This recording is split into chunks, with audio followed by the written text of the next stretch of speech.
बड़ा वीआईपी कुकुर बा हो। कुकुर है यो, डोंट कॉल कुकुर। मतलब कुकुर के कुकुरे नु कहाई कि का कहाई? दिस इज माय बेबी। बेबी हम कहाँ जाई रे? देखो मेरी बेबी के बारे में कुछ मत बोलो।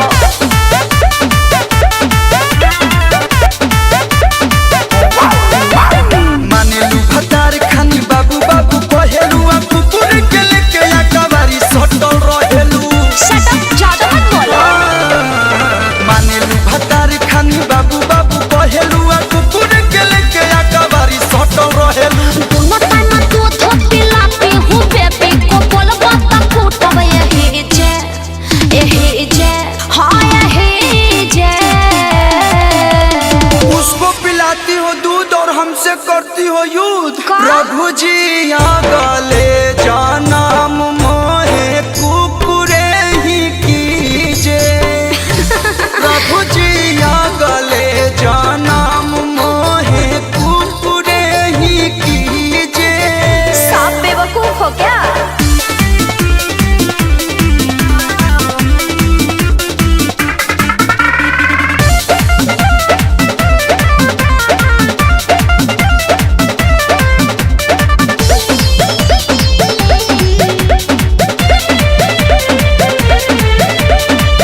कुकुरे के निमन बनसीब हो रहे तोहरा दिल के करीब हो। बहुत तू बड़ा बदतमीज हो,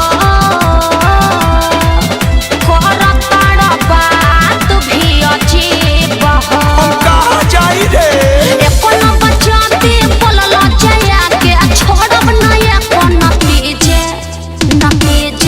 हाँ नतीजे। ई कलयुग में इंसान के कदरे नइखे। हाँ ना? प्रभु जी आ गले जानम मोहे कुकुरे ही कीजे।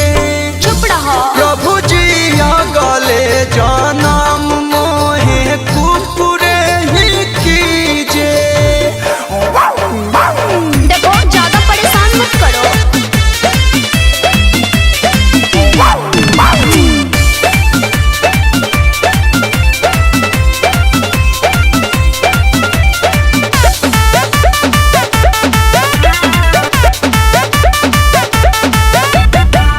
चिपकल रहो त बदहन से